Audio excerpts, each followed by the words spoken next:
قوة إلا بالله العلي العظيم. أعوذ بالله من الشيطان الرجيم. بسم الله الرحمن الرحيم. الحمد لله الذي جعلني من الباكين على سيد الشهداء الذي بكت له الأرض والسماء وناحت عليه الوحوش في الصحراء والطيور بين الفضاء. صلى الله جده خاتم الأنبياء بالقاسم محمد المصطفى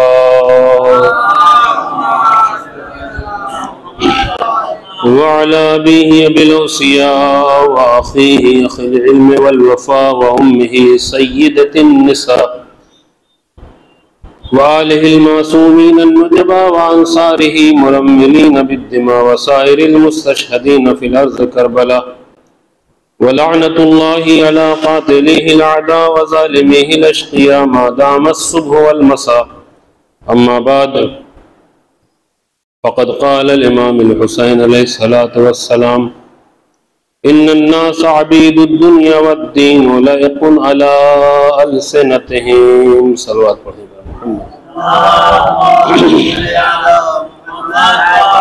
محمد. حضرات گرامی قدر، آج اس خمسہ مجالس کی آخری اور 5ویں مجلس ہے کہ جس کا موضوع ہم نے قرار دیا تھا قیام حسینی اور دینی اقدار.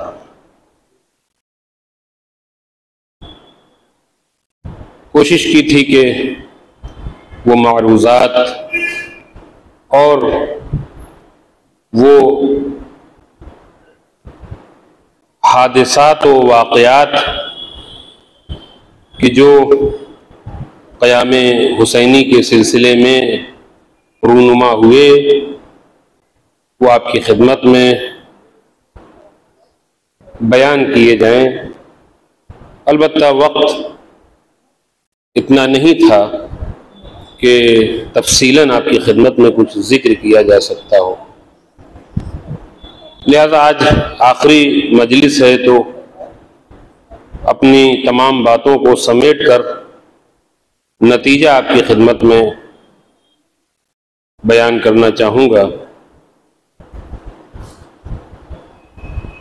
عزیزان گرامی، ہماری جو گفتگو امام حسین علیہ السلام کے قیام کے سلسلے میں ہوئی، اس کے بہت سارے نتائج اور بہت سارے اثرات بھی رونما ہوئے،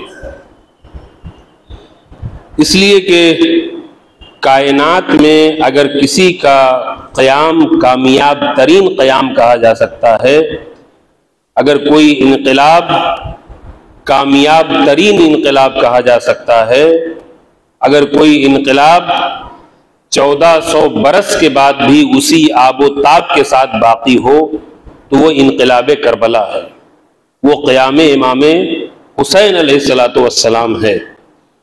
اور اس قیام کے اثرات، اس قیام کے اختتام کے فوراً بعد سے شروع ہو چکے تھے. البتہ دوسری صورتوں میں اس قیام کو مسلسل کیا جا رہا تھا، لیکن جو اصل قیام کربلا تھا اس قیام کے فوراً بعد وہ اثرات رونما اور مرتب ہو رہے تھے عالم اسلام پر، بلکہ ابھی قیام ختم بھی نہ ہونے پایا تھا، بلکہ اپنے ابتدائی مراحل میں تھا کہ اس قیام نے لوگوں کے اوپر اثر ڈالنا شروع کیا. ذرا آپ اندازہ کیجئے کہ ایک طرف جو مشہور ترین تعداد ہے 72 کی فوج ہے، اور دوسری طرف کم سے کم 30,000 کا لشکر موجود ہے، تو متاثر کس طرف والے کو ہونا چاہیے تھا؟ متاثر اس کو ہونا چاہیے تھا کہ جو قلت میں ہو، اس لیے کہ قلت ہمیشہ کثرت سے متاثر ہو جاتی ہے، اور زیادہ تر زمانے میں بول بالا ایسے ہی لوگوں کا ہوتا ہے کہ جو کثرت میں ہوتے ہیں. لہذا کثرت تھی یزید کی جانب، بنی امیہ کی جانب، اور قلت تھی حسین کی جانب. لیکن طول تاریخ میں کسی نے بھی یہ نہیں لکھا، تاریخ کے صفحات میں کسی نے بھی یہ نہیں لکھا کہ ان 72 میں سے کوئی یزید کی طرف گیا ہو، بلکہ اس کے برعکس ہم نے پڑھا، ہم نے دیکھا بھی، ہم نے پڑھا بھی کہ اس 30 لاکھ کے لشکر میں سے حسین کی جانب لوگ آئے ہیں. اور پہلا آنے والا کون ہے؟ کل میں نے ایک شخصیت کا ذکر کیا تھا، جناب زہیر قین. لیکن جو فکری اعتبار سے اس طرح سے ہو کہ وہ ابن زیاد کے لشکر میں شامل ہو، اور صرف لشکر میں شامل نہ ہو بلکہ لشکر کا سپہ سالار بھی ہو، اور اس کی لشکر میں بہت بڑی پرسنالٹی ہو، ایسا انسان اگر حسین کے قیام سے متاثر ہو کے حسین کے خیمے میں شامل ہو جائے، حسین کے لشکر میں شامل ہو جائے، تو یہ حسین کی کامیابی کہی جائے گی، یہ حسین کی نہضت کی کامیابی کہی جائے گی. لہذا میں آپ کو زیادہ دور نہیں لے کے جانا چاہتا. جناب حر کہ جو ابن زیاد کا پہلا لشکر آیا ہے امام کا راستہ روکنے کے لیے، وہ جناب حر اور جناب حر کا لشکر ہے. اور جب یہ لشکر آیا ہے تو آپ دیکھیے سب سے بڑی فتح حسین نے وہیں پر حاصل کر لی تھی. اپنی فتح کا پرچم حسین نے وہیں پہرا دیا تھا اخلاقی اعتبار سے، اور زمانے کو یہ بتا دیا تھا کہ یزید کون ہے اور یزید کے مد مقابل کون ہے. لہذا جنگی اعتبار سے اگر دیکھا جائے تو جو دشمن کی فوج ہوتی ہے اس کی کمیاں دیکھی جاتی ہیں کہ اس کی کمی کہاں پر ہے. اگر اس کی کوئی کمی ہے تو وہیں سے اٹیک کیا جائے. اور انسان اس وقت تک کامیاب نہیں ہو سکتا. اگر دشمن سے کوئی مقابلہ کر رہا ہے تو انسان کو یہ معلوم ہونا چاہیے کہ اس لشکر کی کمیاں کیا ہیں، اس لشکر کے مائنس پوائنٹ کیا ہیں، اس لشکر کے پلس پوائنٹ کیا ہیں، یہ معلوم ہونا چاہیے. لہذا جنگی حکمت عملی کے اعتبار سے اگر لشکر کہیں کمزور ہو رہا ہے، دشمن کہیں کمزور ہو رہا ہے تو اسی جانب سے اٹیک کیا جاتا ہے.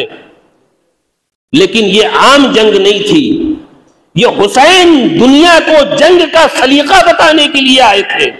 یہ وہ حسین تھے، یہ اس باپ کے بیٹے تھے کہ جب جنگ صفین میں نہر کے اوپر قبضہ کر لیا گیا، فرات کے اوپر قبضہ کر لیا گیا شام کی جانب سے، اور قبضہ کرنے کے بعد علی کے لشکر والوں پر پانی بند کر دیا گیا،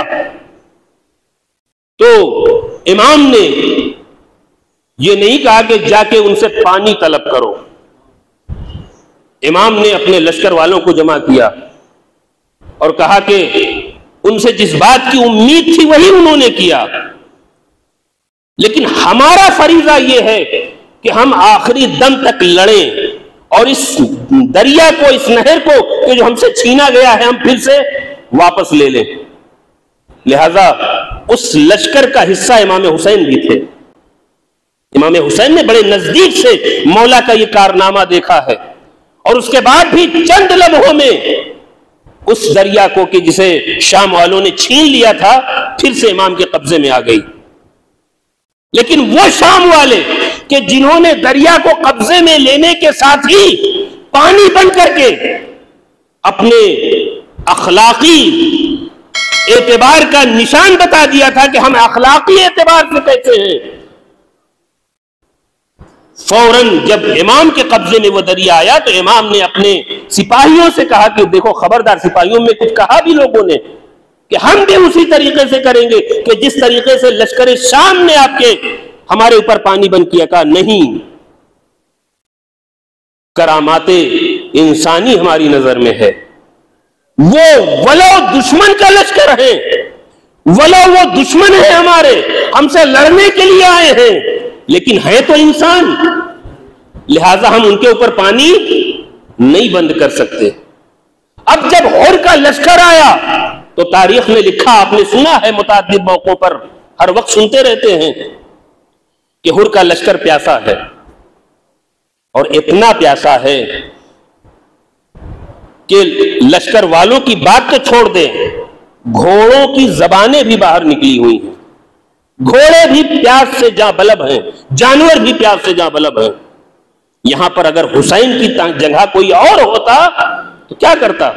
اسی عالم میں 1000 کی فوج تھی، بھوکی تھی، پیاسی تھی، تھکی ماندی تھی، امام حکم دیتے اور انہیں تحقیق کر دیا جاتا.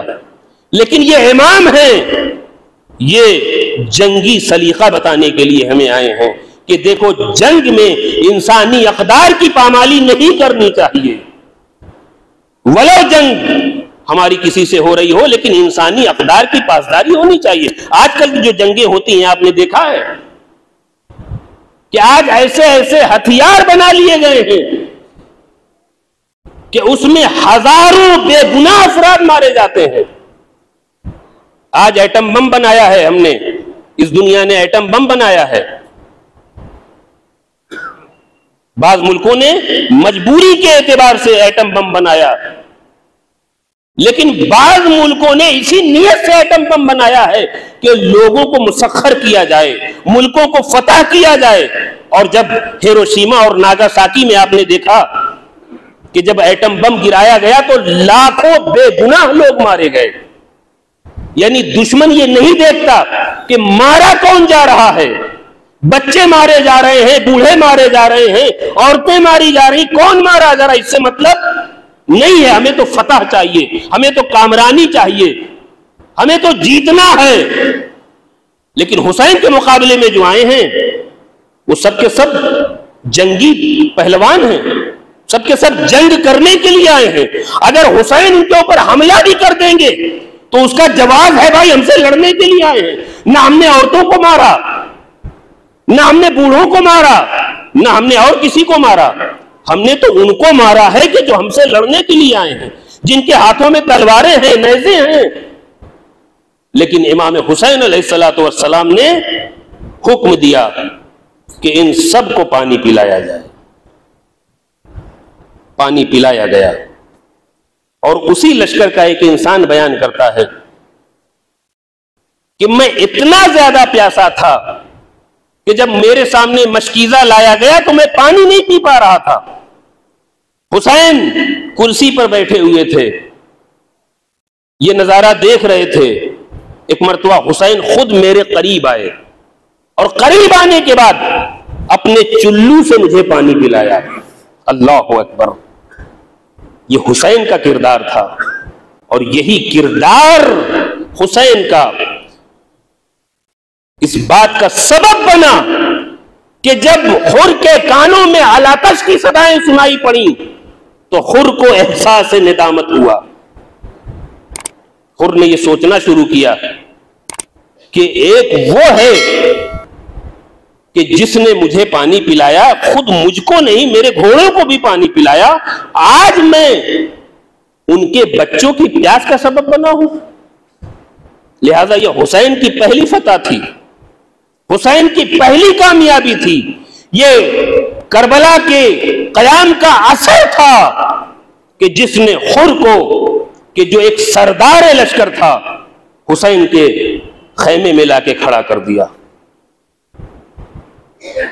اس کے علاوہ ایک اور مثال آپ کی خدمت میں دوں کہ عبید اللہ بن حر جوفی کی، جس کا میں نے ذکر کیا کل، کہ جس نے امام سے کہا تھا کہ میں نہ آپ کا ساتھ دینا چاہتا ہوں اور نہ ابن زیاد کا ساتھ دینا چاہتا ہوں. اس کی تاریخ پڑھیں آپ. جب امام شہید کر دیے گئے تو اس کو اس درجہ ندامت ہوئی کہ کہا جاتا ہے کہ وہ روتا پیٹتا امام کی قبر پر آیا. کچھ اشعار بھی اس کے تاریخ میں درج کیے گئے. پہلا زائر بتایا جاتا ہے عبید اللہ بن حر جوفی، امام کی قبر پر آیا اور زندگی بھر کفے افسوس ملتا رہا، زندگی بھر اس بات پر افسوس کرتا رہا کہ حسین نے مجھے ہدایت دینی چاہی لیکن میں نے ہدایت نہ لی، میں نے حسین کا ساتھ نہ دیا. اور اس کے بارے میں یہاں تک لکھا ہے کہ یہ قیام مختار میں بھی جناب مختار کے ساتھ آیا اور جناب مختار نے اسے ابراہیم بن مالک اشتر کے ساتھ بھیجا. لیکن دنیا تو دنیا ہوتی ہے، ان الناس عبید الدنیا، لوگ دنیا کے بندے ہیں. جب اس کو مال غنیمت دیا گیا تو اس نے اعتراض کیا کہ میرا حق اس سے زیادہ ہے، مجھے اس سے زیادہ ملنا چاہیے تھا، لیکن وہ نہیں مانا. اس کو جناب ابراہیم بن مالک اشتر نے اپنا بھی جو حق تھا وہ بھی دے دیا. اس کے باوجود بھی جناب مختار سے لشکر سے جدا ہو گیا اور اس نے بہت زیادہ نقصان پہنچایا جناب مختار کے لشکر کو. تو یہ دنیا ہے کہ جس کی وجہ سے انسان امام کی تابعداری نہیں کر پاتا، امام کی فرما برداری نہیں کر پاتا. تو امام نے دوسری کامیابی یہ حاصل کی کہ وہ انسان کی جو یہ کہہ رہا تھا کہ میں کسی کا ساتھ نہیں دوں گا، وہ کفے افسوس ملتا رہا. اب عزیزان گرامی، آئیے ہم یہ دیکھتے ہیں کہ جن لوگوں نے امام کو شہید کیا ہے کیا وہ اپنے موقف پر قائم ہیں؟ حسین کی سب سے بڑی کامیابی یہی ہے کہ حسین آخر تک اپنے موقف پر قائم رہے. لیکن یزید کے جو مد مقابل ہے، جو بیعت کا مطالبہ کر رہا ہے، ہمیں دیکھنا ہے کہ کیا وہ بھی اپنے موقف پر قائم تھا. یزید کا مطالبہ تھا کہ حسین کو ہر حال میں بیعت کرنی ہے. حسین کہہ رہے تھے میں کسی بھی حال میں بیعت نہیں کروں گا. اب حسین کو شہید کر دیا گیا، حسین نے بیعت نہیں کی. اگر یزید اپنے موقف پر قائم رہتا، یعنی مطالبہ بیعت کے موقف پر قائم رہتا، تو اپنے دربار میں سید سجاد سے بھی بیعت طلب کرتا، اپنے دربار میں اوروں سے بھی بیعت طلب کرتا.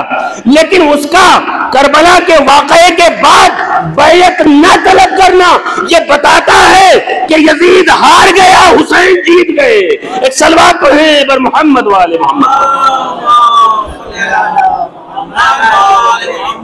حسین آخر تک اپنے موقف پر قائم رہے، اس لیے کہ اس کو پتا تھا کہ اگر میں سید سجاد سے بھی بیعت کا مطالبہ کروں گا تو وہی انکار ہوگا کہ جو حسین کا انکار تھا، وہی حالات ہوں گے کہ جو حسین کے حالات تھے. تو اب یہ حسین کی کامیابی ہے کہ حسین اپنے موقف سے پیچھے نہیں ہٹے، لیکن یزید ہٹ گیا. اور کتنا ہٹا؟ جب تک اس کو اپنی فتح و ظفر کا غرور رہا اور اس کی آنکھیں نہ کھلی اور اس نے ان اثرات کو ملاحظہ نہ کیا کہ جو واقعات کربلا کے بعد مرتب ہو چکے تھے، تب تک وہ اپنی فتح کا اعلان کرتا رہا. لیکن جیسے ہی اسے یہ یقین ہو گیا کہ یہ حسین کا قتل میرے لیے الٹا پڑ گیا، سیاسی اعتبار سے بھی یزید کی بہت بڑی غلطی تھی. اس کا باپ معاویہ اس سے زیادہ سمجھدار تھا. امام حسین کے بار بار تند زبان میں جواب دینے کے باوجود بھی اس نے کوئی جنگی ساز و سامان کے ساتھ حسین پر حملہ نہیں کیا. ہاں، خطوط کا رد و بدل ہوتا رہا، لیکن یزید نے اتنی حماقت کی کہ حسین کو شہید کر دیا. اور اگر حسین زندہ رہتے تو شاید یزید کے لیے اتنا خطرناک نہ ہوتے کہ جتنا حسین اپنی شہادت کے بعد یزید کے لیے خطرناک بن چکے تھے. یہاں تک کہ خود یزید کے محل سے یزید کی مخالفت ہو رہی تھی، یزید کی بیوی یزید کی مخالفت کر رہی تھی، یزید کے اوپر لعنت بھیج رہی تھی، وہ یزید کے گھر والے یزید پر لعنت بھیج رہے ہیں۔ اور یزید نے جب یہ محسوس کر لیا کہ ان اہل حرم کی وجہ سے اب میری حکومت خطرے میں ہے، تو اس نے پھر رہائی کا حکم دیا۔ یہ نہ سوچے کوئی کہ اس نے رحم کھا کے رہائی کا حکم دیا، اس نے جب اپنی حکومت کو خطرے میں دیکھا تو رہائی کا حکم دیا ہے۔ اور اس کے بعد اس نے اپنی اس غلطی کو ابن زیاد کے اوپر ڈالا کہ خدا لعنت کرے ابن مرجانہ پر، کہ جس کی وجہ سے اس نے مجھے اس قابل نہیں چھوڑا کہ میں مسلمانوں کے درمیان میں منہ دکھا سکوں۔ یہ اس کے الفاظ تاریخ میں درج ہیں کہ مجھے اس قابل بھی نہیں چھوڑا کہ میں مسلمانوں کو منہ دکھا سکوں۔ اور پھر ابن زیاد کو بھی یہ احساس ہو چکا تھا، لہذا تاریخ میں ایک جگہ لکھا ہے کہ عمر ابن سعد کہ جو کربلا میں سردار لشکر ہے یزید کا، ابن زیاد کے لشکر کا، وہ اس مطالبے کو دہرانے کے لیے آیا کہ جب اس نے کہا تھا کہ میں تجھے رے کی حکومت دوں گا، اور امام نے فرمایا تھا کہ جو تو سوچ رہا ہے وہ تجھے ملنے والا نہیں ہے۔ جب وہ ابن زیاد کے پاس گیا تو ابن زیاد نے کہا وہ حکم نامہ مجھے دے دے کہ جو میں نے تجھے حسین کے قتل کے لیے دیا تھا۔ تو اس نے کہا تو میں نے پتہ نہیں کہاں رکھ دیا، مجھے تو خبر بھی نہیں ہے، مجھے یاد نہیں ہے کہاں ہے۔ کہا مجھے معلوم ہے، تو اس لیے چھپا رہا ہے کہ موقع پڑھنے پر لوگوں کو دکھا سکے کہ یہ قتل میں نے نہیں کیا، ابن زیاد نے کروایا ہے، تو مجھے ذلیل کرنا چاہتا ہے۔ اور اس کے بعد اس نے کہا کہ یہ تو نے بجبر و اکراہ کیا تھا، اپنی مرضی سے تھوڑی تو حسین سے لڑنے گیا تھا، میرے پریشر ڈالنے کے بعد تو کربلا میں حسین سے لڑنے پر تیار ہوا، لہذا تجھے حکومت رائے کی ملنے والی نہیں ہے۔ آخر میں اس نے اپنے آپ کو ملامت کی، عمر سعد نے اپنے آپ کو ملامت کی کہ میں نے کتنا برا کام انجام دیا کہ میں نے نواسۂ رسول کو قتل کر دیا، میں نے اپنی خاندان کی عزت کو نیلام کر دیا۔ اور یہی مسئلہ بہت سے لوگوں کے ساتھ تھا۔ اور عزیزان گرامی، یہ کربلا کے اثرات میں سے کچھ اثر ہے جو میں آپ کی خدمت میں بیان کر رہا ہوں۔ میں آپ کی خدمت میں دو نہضتیں بیان کرنا چاہتا ہوں کہ جو کربلا کے بعد بڑی نہضت ہوئی ہے، حالانکہ دونوں کو شکست ہوئی ہے، دونوں کو ہار کا سامنا کرنا پڑا ہے۔ پہلی نہضت کہ جو حسین کے قتل کے 1 سال کے بعد ہوئی وہ ہے واقعہ حرہ۔ واقعہ حرہ یہ کب واقعہ ہوا کہ جب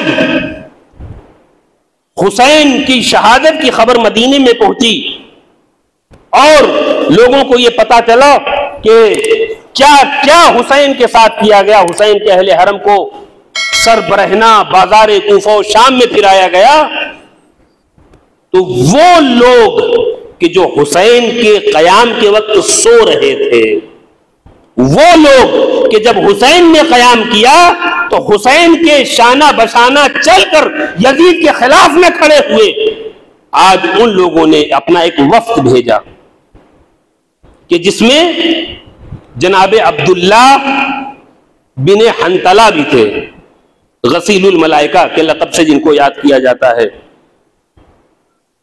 جنگ احد میں ان کی نئی نئی شادی ہوئی تھی، اور جب یہ سنا کہ رسول کو قتل کر دیا گیا ہے، شہید کر دیا گیا ہے، تو وہ اس عالم میں میدان کی جانب آئے کہ جب انہوں نے شادی کے بعد جو پہلا غسل کیا جاتا ہے وہ غسل بھی انجام نہیں دیا تھا، تو رسول نے فرمایا تھا کہ ان کو ملائکہ نے غسل دیا ہے، غسیل الملائکہ۔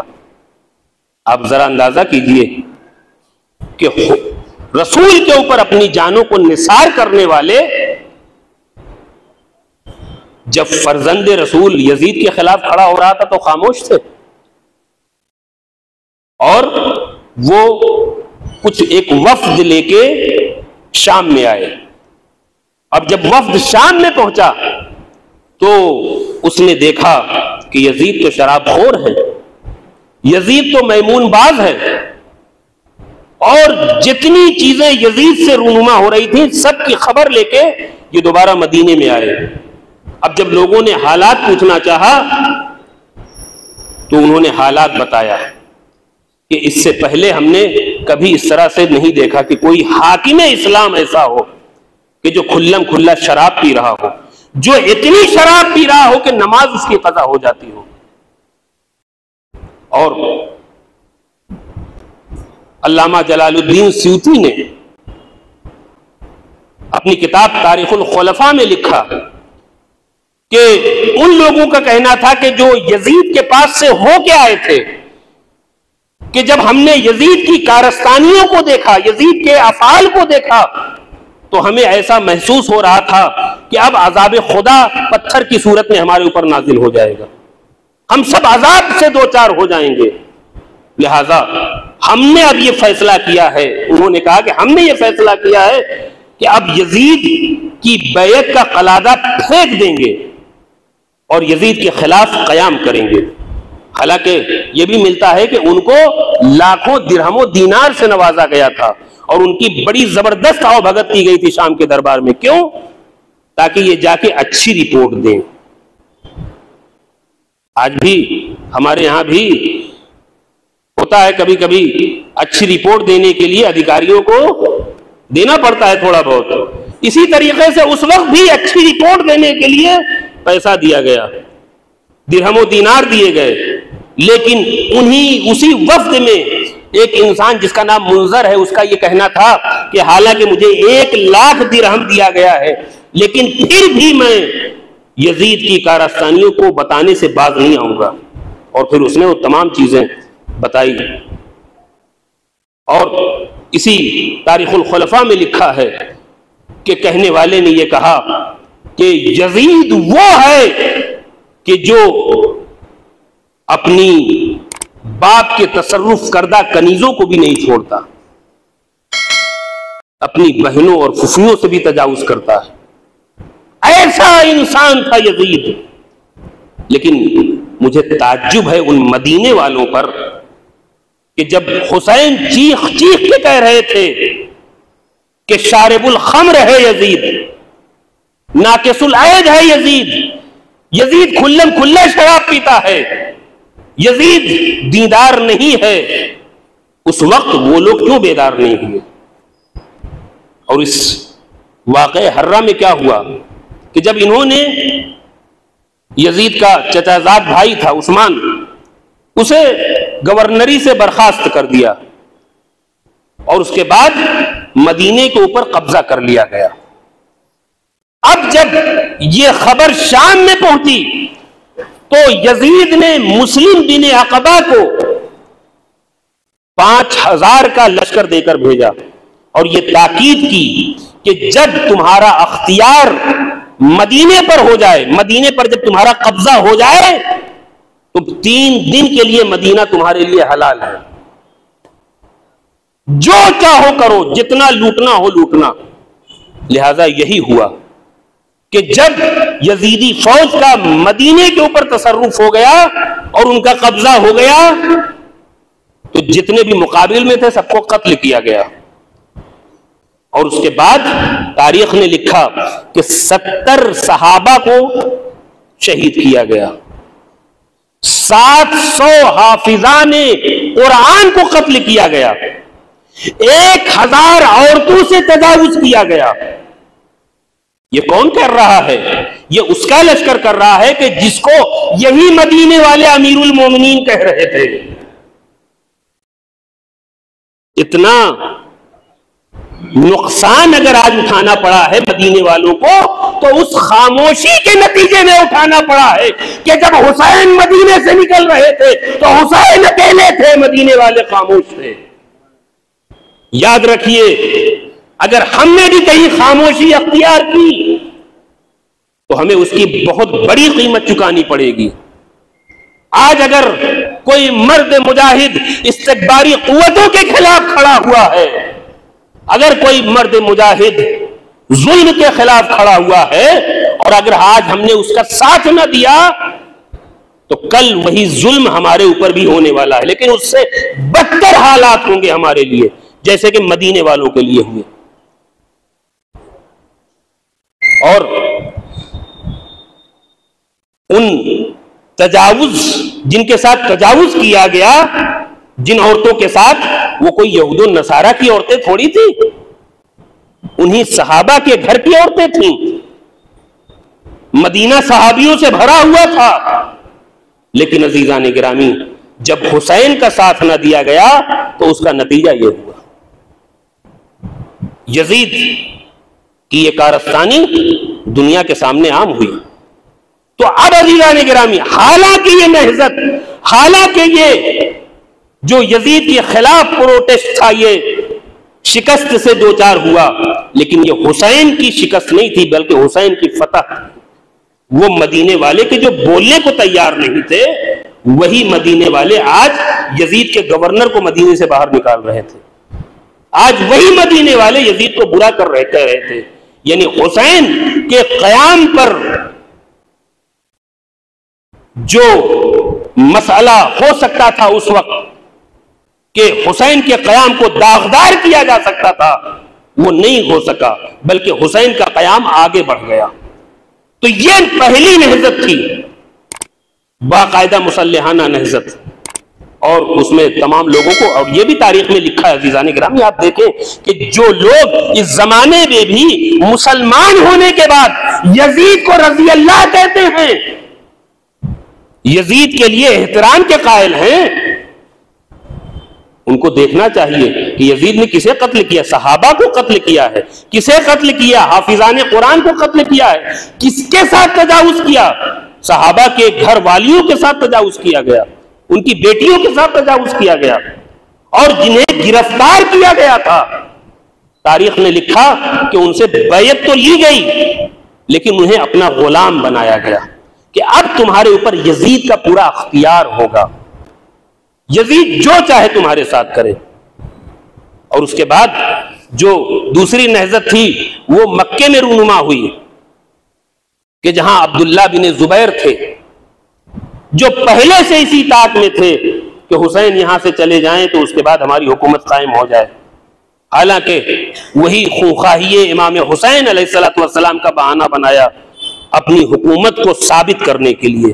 اور اس کے بعد انہوں نے جب امام حسین السلام کو شہید کیا گیا تو انہوں نے باقاعدہ لوگوں کے درمیان میں تقریر کی اور وہ تمام مظالم بنی امیہ کو بیان کیا، یہاں تک کہ وہاں سے بھی یزید کے گورنر کو نکال دیا گیا اور بنی زبیر کی حکومت وہاں قائم ہوئی۔ اور اس کے بعد پھر توابین۔ توابین کون تھے؟ یہ ہمارے لیے عبرت کا مقام ہے عزیزان گرامی۔ توابین وہ تھے کہ جو علی کے شیعہ تھے، توابین وہ تھے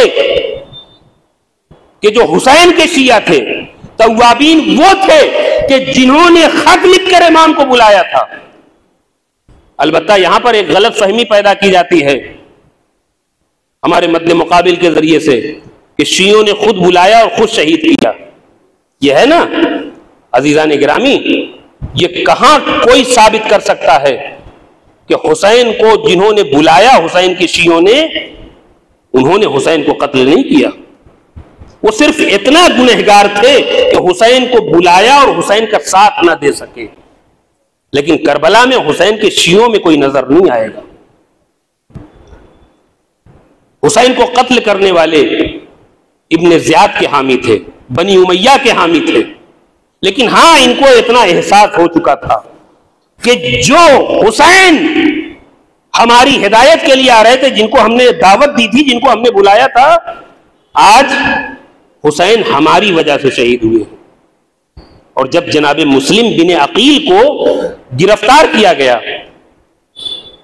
تو اگر یہ توابین کا گروہ اس وقت جناب مسلم کے ساتھ ہوتا تو جناب مسلم کو کبھی گرفتار نہ کیا جاتا۔ جناب مسلم یکو تنہا ہو گئے تھے۔ جناب سلیمان بن سرد خزائی، دیکھیے یہی مسئلہ ہوتا ہے کہ آپ کا لیڈر کیسا ہو. کبھی کبھی قوم بیدار ہوتی ہے، لیڈر بیدار نہیں ہوتا.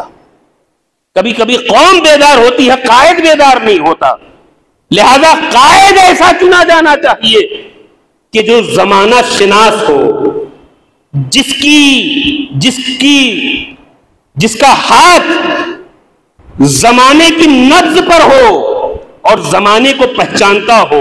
ایسے انسان کو قائد چنا جانا چاہیے، اور ایسے ہی انسان کو ہم ولی فقیہ کہتے ہیں. ایک صلوات پڑھیں بر محمد والے.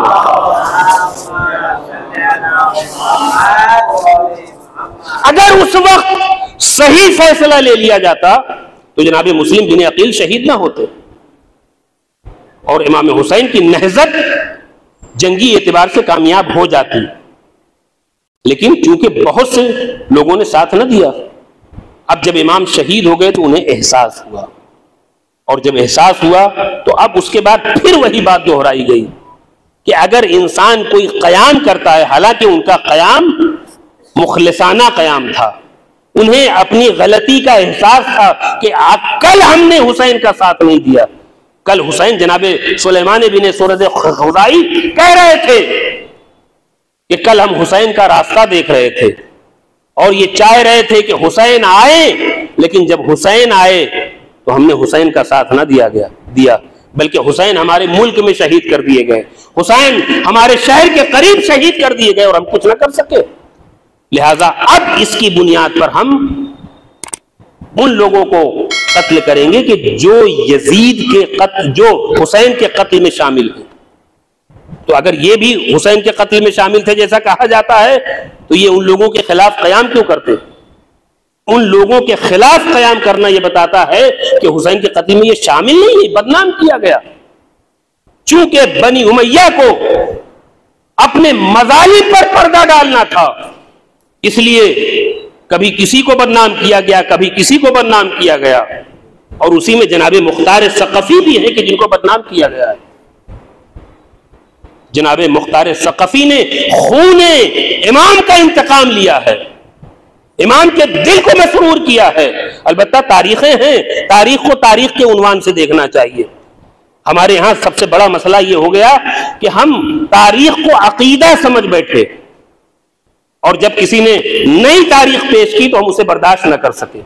یہ قوت برداشت ہونی چاہیے ہمارے اندر کہ اگر کوئی نئی تاریخ پیش کر رہا ہے تو ہمیں اس کا استقبال کرنا چاہیے. ہاں یہ ہے کہ آپ کا اختیار ہے، آپ اسے مانیں یا نہ مانیں، یہ آپ کا عقیدہ نہیں ہے، تاریخ ہے، تاریخ بدلتی رہتی ہے، تاریخ میں نئے نئے رجحانات سامنے آتے رہتے ہیں. لہذا عزیزان گرامی، یہ نہضت توابین کہ جس میں 4000 کا لشکر ہے جناب سلیمان بن سورد خزائی کے ساتھ، لیکن قیام کا وقت جو ہے وہ ٹھیک نہیں ہے. جناب مختار نے روکا بھی، اور تقریباً 16,000 لوگوں نے ثبت نام کرایا. 16,000 لوگ شامل ہونا چاہتے تھے اس قیام میں، لیکن کتنے آئے؟ 4,000. لیکن چونکہ یہ سب کے سب یہ فیصلہ کر چکے تھے کہ آج ہمیں امام کے اوپر اپنی جانوں کو نثار کرنا ہے، لہذا یہ سب کے سب شہید ہو گئے. رفاعہ آخر میں بچے، اور چھوٹا سا جو لشکر بچا تھا آخر میں یہ وہاں پر کوفے میں پہنچے.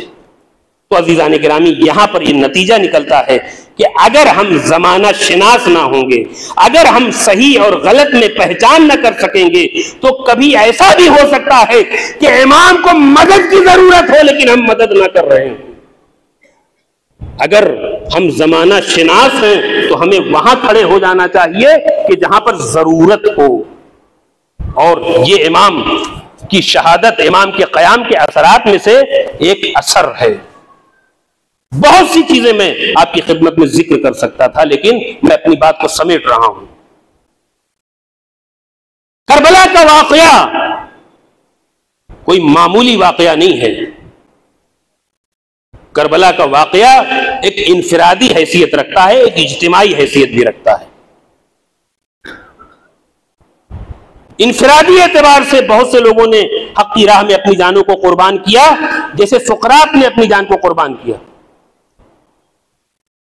زہر کا جام پیا.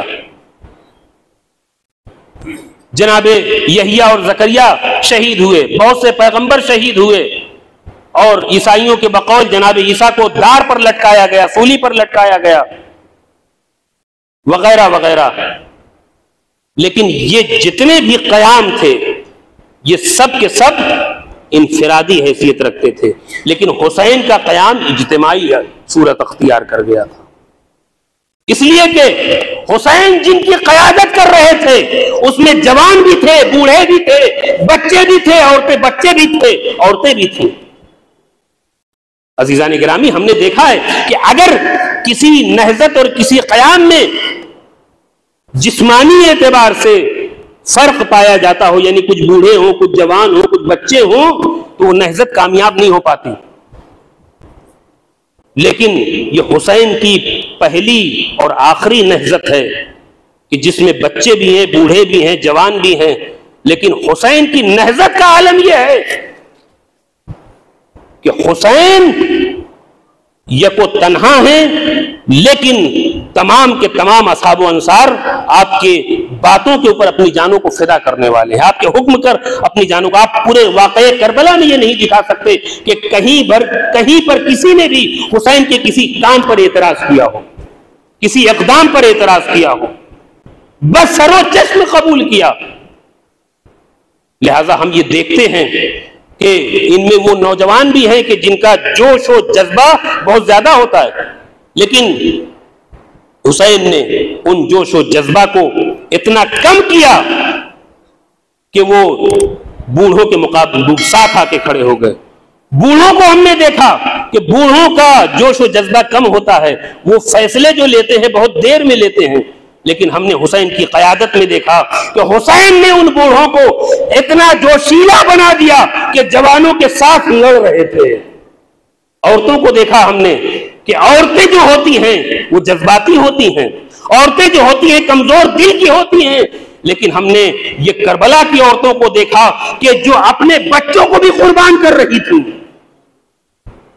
بچوں کو دیکھا کہ کبھی بھی کوئی تھوڑی سی مصیبت آ جاتی ہے بچے رونے لگتے ہیں، بچے پریشان ہو جاتے ہیں، لیکن ہم نے کربلا کے میدان میں دیکھا کہ یہ کربلا کے بچے تھے جو تیر کھا کے بھی مسکرا رہے تھے. یہ کربلا کے بچے تھے. یہ حسین کی لیڈرشپ کا کمال تھا، یہ حسین کی رہبری کا کمال تھا کہ جہاں تمام گلدستوں کو ایک ساتھ اس طرح سے رکھا گیا تھا کہ سب سے ایک طرح کی خوشبو آ رہی تھی. ایک صلوات پڑھیں بر محمد والے. تو عزیزان گرامی، آپ نے دیکھا کہ امام کا قیام اس طرح سے تھا کہ امام نے سب کو اپنے ساتھ کیا، بوڑھے جوان، بچے، عورتیں، عرب، عجم، قریش، غیر قریش، عرب، غیر عرب، تمام لوگوں کو اپنے ساتھ کیا، اور یہ نہضت کامیاب امام نے کی.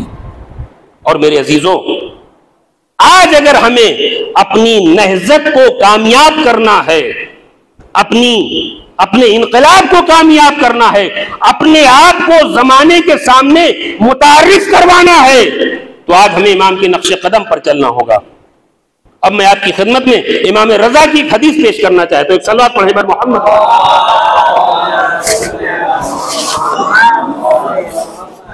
امام رضا نے ارشاد فرمایا کہ رحم اللہ عبدا احیا امرنا، کہ اللہ اس بندے کے اوپر رحم کرے، اس کے اوپر رحمت نازل کرے کہ جو ہمارے امر کا احیا کرے، ہمارے امر کو زندہ کرے. یہ امر کیسے زندہ ہوگا؟ یہ جو مجالس ہے یہ امام کے امر کو زندہ کرنا ہے. لہذا ان مجالس میں خلوص کے ساتھ آئیے، ان مجالس میں اس نیت سے آئیے کہ امام نے ہمارے لیے دعا کی ہے، اور امام کی دعا کبھی رد نہیں ہوتی. اگر ہم امام کے امر کو زندہ کر رہے ہیں تو امام نے آلریڈی ہمیں دعا دے دی ہے کہ خدا بند عالم رحم کرے ایسے انسان کے اوپر کہ جو ہمارے امر کو زندہ کرے. اگر امام یہیں پر خاموش ہو جاتے، راوی کا ہمیں شکریہ ادا کرنا چاہیے کہ راوی نے پوچھا امام سے کہ آپ کے امر کو کس طرح سے زندہ کیا جائے، تو امام نے فرمایا یتعلم علومنا ویعلمها الناس، کہ ہمارے علوم کو سیکھو اور اسے لوگوں کو سکھاؤ. سیکھو بھی اور اس کے بعد لوگوں کو, جب ہم خود نہیں سیکھیں گے تو لوگوں کو سکھائیں گے کہاں؟ جب ہم قرآن سے واقف نہیں ہوں گے تو لوگوں کے قرآن کی آیات کیسے بتائیں گے؟ عزیزان گرامی, آج ہم معرض ہجوم میں ہیں, آج ہمارے اوپر دشمنوں کا ہجوم ہے. ہمیں ہر اعتبار سے مضبوط ہونا ہے, ہمیں قرآن سیکھنا ہے, قرآن پڑھنا ہے, ہمیں حدیثوں کو پڑھنا ہے. آج بہت سے انحرافات ہمارے درمیان میں پیش آ رہے ہیں. ہم قرآن تو نہیں پڑھ رہے ہیں لیکن چند لوگوں کے بہکاوے میں آ کے ہم اپنے آپ کو بہت بڑا عالم سمجھتے ہیں. قرآن سے دلیلیں لے آئیں, حدیثوں سے دلیلیں لے آئیں. تو امام نے فرمایا ہمارے علوم کو انہیں سکھاؤ, سیکھو بھی اور سکھاؤ بھی. اس کے بعد امام نے فرمایا کہ لو علم الناس علومنا, اگر لوگ ہمارے علوم کو سیکھ لیں گے تو لتبعونا, لوگ ہمارا اتباع کریں گے. یہ کتنی بڑی ذمہ داری ہمارے اوپر ہے کہ امام نے ہمیں ایک راستہ بتا دیا ہے لوگوں کو اپنے ساتھ لانے کا, کہ لوگوں کو کیسے اپنے ساتھ لایا جائے گا. جب امام کے علوم کو ہم لوگوں میں منتشر کریں گے تو لوگ اس کلام کی خوبصورتی سے متاثر ہو کے, اس کلام کی اہمیت سے متاثر ہو کے امام کی گرویدہ بن جائیں گے. اور عزیزان گرامی, آج کے زمانے میں اگر ہمیں ان علوم کو نشر کرنا ہے تو اس سے اچھا طریقہ ہمارے پاس نہیں ہے. آج ہم انٹرنیٹ کی زندگی میں زندگی بسر کر رہے ہیں. آج ہمارے پاس ڈیجیٹل میڈیا ہے, آج ہمارے پاس تمام وسائل موجود ہیں کہ جو اپنی بات پہنچانے کے لیے ہونے چاہیے. آپ نے دیکھا کہ پہلے یہ شیعوں کے لیے کہا جاتا تھا کہ ان کے پاس نہیں جانا کیونکہ یہ تھوک کر دیتے ہیں. کیوں کہا گیا تھا؟ یہ ان کو بھی معلوم تھا ایسا نہیں ہوتا, لیکن یہ اس لیے کہا گیا تھا کہ ایک تو جہالت تھی اور دوسرے یہ کہ ان لوگوں کی دسترس ہم تک نہیں تھی. آج انٹرنیٹ کے ذریعے سے, آج یوٹیوب کے ذریعے سے, آج سوشل میڈیا کے ذریعے سے ہم لوگوں تک پہنچ سکتے ہیں. لہذا سوشل میڈیا میں خرافات پھیلائیں نہیں بلکہ امام کے علوم کو منتشر کریں. محمد آواز بلند.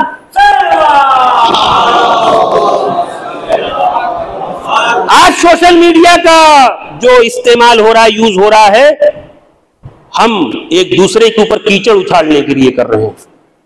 ایک گروہ دوسرے گروہ کو بدنام کرنے کی کوشش کر رہا ہے. اس سے تو ہمارے اندر تضعیف پیدا ہوگی, اس سے تو ہمارے اندر نقصان ہوگا. اگر ہمیں امام کے راستے پر چلنا ہے تو امام کا راستہ یہ ہے کہ امام فرماتے ہیں ہمارے علوم کو سیکھو اور لوگوں کو سکھاؤ. سکھانے کا ذریعہ ایک سوشل میڈیا بھی ہے, گھر بیٹھ کے آپ یہ کام کر سکتے ہیں. اور ہمارے نوجوان خاص طور سے جو دن بھر فیس بک چلاتے ہیں, جو دن بھر سوشل میڈیا پر ایکٹیو رہتے ہیں, انہیں چاہیے کہ وہ بدرجہ اولا علوم دین کو حاصل کریں. علم دین حاصل کرنا صرف مولوی کی ذمہ داری نہیں ہے, اور علم دین حاصل کرنے کا مطلب یہ نہیں ہے کہ ہم معاشرے میں آ جائیں جس طریقے سے علماء آتے ہیں. نہیں, علم دین اپنے لیے حاصل کریں. اور اگر آپ نے کسی ایک کو بھی ہدایت دے دی تو واقعاً یہ ہمارے لیے بہت بڑی بات ہوگی. آج ان مجالس کو لائیو کیا جا رہا ہے, ہزاروں لوگ دیکھتے ہیں, اور جب تک یہ مجلسیں موجود رہیں گی لوگ دیکھتے رہیں گے, ہدایت پاتے رہیں گے. لہذا جو لوگ ایسا کام کر رہے ہیں ہمیں ان کا سپورٹ کرنا چاہیے. یہی چینل کہ جو ان مجالسوں کو ٹیلی کاسٹ کر رہا ہے, یہ بہت بڑی بات ہے عزیزان گرامی. ہم سے کچھ لے نہیں رہا ہے, ہمیں دے رہا ہے. لہذا ہمیں کوشش یہ کرنی چاہیے کہ دامے درمے سخنے کسی بھی طرح سے ان کا سپورٹ کرنا چاہیے.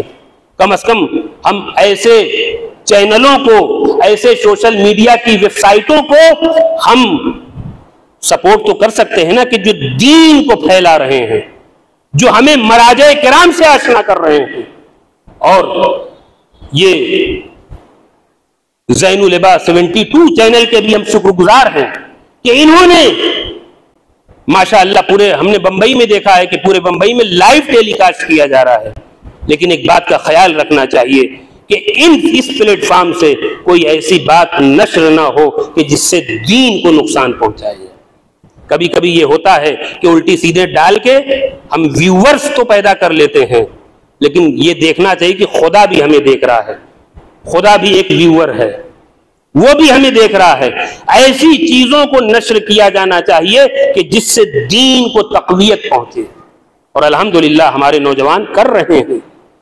تو عزیزان گرامی، یہ حماسہ حسینی کہ جس کا میں نے کل ذکر کیا، یہ حماسہ ہے، یہ لوگوں کو کربلا سے نزدیک کرنے کے لیے، لوگوں کو امام کے مقصد سے نزدیک کرنے کے لیے حماسہ ہے۔ اور اس حماسہ کی میں ایک مثال آپ کی خدمت میں پیش کروں کہ جب جناب مسلم بن عقیل کو گرفتار کر کے دربار ابن زیاد میں لایا گیا، دیکھیں علی کے چاہنے والے ایسے ہوتے ہیں، دربار ابن زیاد میں لایا گیا کس لیے؟ تاکہ قتل کیا جا سکے۔ جناب مسلم بن عقیل کو بھی پتا ہے کہ مجھے قتل کیا جائے گا چند لمحوں میں۔ ایک مرتبہ جناب مسلم بن عقیل دربار میں داخل ہوئے، لیکن ابن زیاد کو سلام نہ کیا۔ ابن زیاد کے چاپلوسوں نے کہا کہ تو نے امیر کو سلام نہیں کیا، کہا خاموش ہو جا، حسین کے سوا میرا کوئی امیر نہیں ہے۔ ابن زیاد کو یہ بات بری لگی اور اس نے جناب مسلم بن عقیل کو گالیاں دی، اور گالیاں دیتے ہوئے کہا کہ تم نے امت کے اتحاد کو پارا پارا کیا ہے، پاش پاش کیا ہے، تم نے امت محمدی میں تفرقہ پیدا کیا ہے، اختلاف پیدا کیا ہے۔ یہاں ہم اور آپ جیسا انسان ہوتا تو کیا جواب دے سکتا تھا جب موت سامنے ہو؟ لیکن یہ حماسہ حسینی ہے کہ جناب مسلم بن عقیل نے آنکھوں میں آنکھیں ڈال کے ابن زیاد کو جواب دیا ہے، ابن زیاد تو کیا کہتا ہے؟ تو یہ کہتا ہے کہ ہم نے امت کے اتحاد کو پارا پارا کیا ہے۔ ارے امت کے اتحاد کو معاویہ نے اور یزید نے پارا پارا کیا۔ تو یہ کہتا ہے کہ ہم نے امت میں اختلاف پیدا کیا ہے۔ امت میں اختلاف تجھ نے اور تیرے باپ نے پھیلایا ہے، تو نے اور تیرے باپ نے امت کے اندر اختلاف پیدا کیا، ہم نے نہیں کیا۔ جب یہ دندان شکن جواب دیا جناب مسلم بن عقیل نے، تو ایک مرتبہ وہ بات کو پلٹتے ہوئے کہتا ہے کہ اے مسلم، تم لوگ خلافت کے لیے نکلے تھے اور تم یہ چاہتے تھے کہ ہمارا خلافت پر قبضہ ہو جائے گا، اور یاد رکھو کہ خلافت ہمارا حق تھا اور خلافت کے حقدار ہم تھے۔ کہا تمہاری نظر میں کون حقدار ہے؟ کہا اس وقت ہماری نظر میں یزید بن معاویہ حقدار ہے۔ کیا تمہیں اس بات میں شک ہے؟ جناب مسلم نے مسکراتے ہوئے کہا کہ مجھے شک نہیں، مجھے اس بارے میں یقین ہے کہ یزید اس خلافت کا حقدار نہیں ہے، بلکہ حسین اس خلافت کے حقدار ہے۔ یہ ہے حماسہ کہ جہاں موت سامنے کھڑی ہو اور ظالم کی آنکھوں میں آنکھیں ڈال کے بات کی جا رہی ہو۔ اور حماسہ آپ کو بتاؤں، ہم نے کربلا کے واقعات کو بغرض مصیبت سنا ہے، لیکن کبھی بغرض حماسہ بھی سنے۔ حماسہ یعنی جوش و جذبہ پیدا کرنا، اپنے موقف پر آخر تک قائم رہنا۔ لہذا جناب عباس علمدار کہ جب آپ کے شانے قلم کیے گئے تو آپ نے ایک شعر پڑھا۔ آپ کا جب داہنا شانہ قلم کیا گیا تو فرمایا واللہ ان قطعتم یمینی انی وحامی عبدن دینی، کہ قسم ہے خدا کی تم اگر میرے داہنے ہاتھ کو کاٹ رہے ہو اس کے باوجود بھی میں دین کی حمایت سے ہاتھ نہیں اٹھانے والا۔ عزیزان گرامی، دین کی حمایت سے ہاتھ نہیں اٹھانے والا ہوں میں۔ اور حماسہ آپ کو بتاؤں، جناب قاسم کتنے ہیں؟ 13 برس کے ہیں۔ 13 برس کی عمر کے بچے کے دیکھیں جذبات کو دیکھیں آپ۔ امام حسین فہرست شہداء سنا رہے ہیں، کل یہ شہید ہوں گے، کل یہ شہید ہوں گے، کل یہ شہید ہوں گے۔ جناب قاسم نے اپنا نام نہ سنا اور پوچھا کہ چچا جان کیا فہرست شہداء میں ہمارا نام نہیں ہے؟ تو حسین نے یہ نہیں کہا کہ تمہارا نام ہے یا نہیں، حسین نے سوال کیا کیف الموت عندک، اے قاسم موت تمہارے نزدیک کیسی ہے؟ ایک 13 برس کے بچے سے سوال کر کے آپ دیکھیں موت تمہارے نزدیک کیسی ہے۔ اگر اس کے ماں باپ سامنے ہوئے تو منہ پہ ہاتھ رکھ دیں گے۔ نوجوان بچے سے تم موت کا ذکر کرتے ہو، 13 برس کے بچے سے موت کی کیا ذکر کرتے ہو؟ لیکن یہ جناب قاسم ہے جس سے حسین پوچھ رہے ہیں کہ تمہارے نزدیک موت کیسی ہے، تو فرمایا احلا من العسل۔ ہم بہت کہتے کہ موت شیریں ہے، اگر بہت زیادہ کسی درجے پر پہنچے ہوتے، لیکن جناب قاسم فرماتے ہیں 13 برس کی عمر میں احلا من العسل، موت شہد سے بھی زیادہ شیریں۔ اللہ اکبر، یہ کربلا والے ہیں، کتنے حماسے میں آپ کو سناؤں کربلا کے۔ عزیزان گرامی وقت نہیں میرے پاس، کربلا میں صرف حسین سے مطالبہ بیعت تھا اور کسی سے نہیں تھا۔ لوگ چاہتے تو یزید کے سامنے سر تسلیم خم کر کے مشکلات سے چھٹکارا حاصل کر لیتے، لیکن نہیں، اپنے موقف پر قائم رہے۔ اور عزیزان گرامی یہ تو اس گھرانے سے ہیں کہ جہاں نبوت ہے، جہاں امامت ہے، لیکن میں ایک آپ کو ایسا منظر دکھاؤں۔ جناب مسلم بن اوسجہ جب آپ زخموں سے چور ہو کے زمین کربلا پہ تڑپ رہے تھے، بس میں اپنی بات کو ختم کر رہا ہوں، جب آپ زخموں سے چور ہو کے زمین کربلا پہ تڑپ رہے تھے اور حسین کے زانو اقدس پر جناب مسلم بن اوسجہ کا سر تھا، تو جناب حبیب ابن مظاہر جو قریب کھڑے ہوئے تھے پوچھا کہ اے مسلم کیا تمہاری کوئی وصیت ہے؟ جناب مسلم نے، ایسے موقع پر انسان اپنے بال بچوں کے لیے وصیت کرتا ہے، جناب مسلم بن اوسجہ نے حسین کی جانب اشارہ کیا کہ اے حبیب دیکھو، جب تک زندہ رہنا میرے آقا پہ اوپر کوئی مصیبت نہ آنے دینا، ایسا نہ ہو کہ میرا آقا زخمی ہو جائے۔ ایک مرتبہ جناب حبیب نے فرمایا اے مسلم مطمئن رہو کہ ہم جب تک زندہ ہیں حسین کے اوپر کوئی تلوار نہ چلے گی، جب تک کہ ہمارے سر تن سے جدا نہ ہو جائیں حسین کو کوئی گزند نہیں پہنچا سکتا۔ اسی عالم میں جناب حبیب کی نگاہ خیمے کی جانب پڑی، کیا دیکھا؟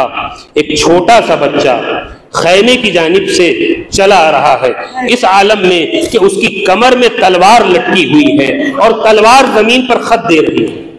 ذرا آپ اندازہ کیجئے کہ تلوار اگر زمین پر خط دے رہی ہو تو بچہ کتنا بڑا ہوگا۔ حسین کی نظر اس بچے پر پڑی، آواز دی اے حبیب دوڑو، اس بچے کو پکڑ لو، کہیں ایسا نہ ہو کہ اس کی ماں کو اس کا غم دیکھنا پڑے۔ جناب حبیب گئے، بچے کو قریب لے کے آئے، حسین کے سامنے بچہ کھڑا ہوا ہے، پوچھا بیٹا تم کس کے فرزند ہو، تم کس کی اولاد ہو، تم کس کے بیٹے ہو؟ بچے نے کوئی جواب نہ دیا، کھڑا رہا، کہا بیٹا میں پوچھ رہا ہوں کہ تم کس کے فرزند ہو؟ کہا آقا جس کی لاش آپ کے قدموں میں ہے میں اسی کا فرزند ہوں۔ ایک مرتبہ حسین نے کہا اے بیٹا جاؤ خیمے میں واپس جاؤ، تمہاری ماں کے لیے تمہارے باپ کا غم کافی ہے۔ بس ایک مرتبہ لکھا ہے کہ خیمے کا پردہ اٹھا، ایک مومنہ برآمد ہوئی، اے آقا اس ناچیز ہدیے کو قبول کر لیجئے، اے آقا میرے بچے کو مرنے کی رضا دے دیجئے۔ ایک مرتبہ بچے نے کہا اے آقا یہ تلوار میری ماں نے لگائی ہے، اے آقا یہ تلوار اور یہ زنا میری ماں نے باندھی ہے، آقا مجھے مرنے کی اجازت دیجیے۔ تاریخ میں لکھا کہ وہ بچہ دوڑتا ہوا میدان کی جانب گیا، ایک مرتبہ دشمنوں مسلمانوں نے قتل کیا. جب قتل کیا تو اس ننھے کے سر کو, اس ننھے سے سر کو اس ماں کی جانب اچھال کر پھینکا. بس عزیزو یہی حماسہ حسینی ہے. ایک مرتبہ ماں جذبات میں آگے بڑھی, بچے کو سر کو اٹھایا, بوسا دیا, پیار کیا, لیکن اگلے ہی لمحے کچھ خیال آیا, بچے کے سر کو ظالموں کی جانب اچھالا. ارے ہم جو صدقہ کر دیتے ہیں اسے واپس نہیں لیتے. میں نے اپنے بچے کو حسین پر صدقہ کر دیا, میں واپس نہیں دوں. وَسَيَعْلَمُ الَّذِينَ ظَلَمُوا أَيَّ مُنْقَلَبٍ يَنقَلِبُونَ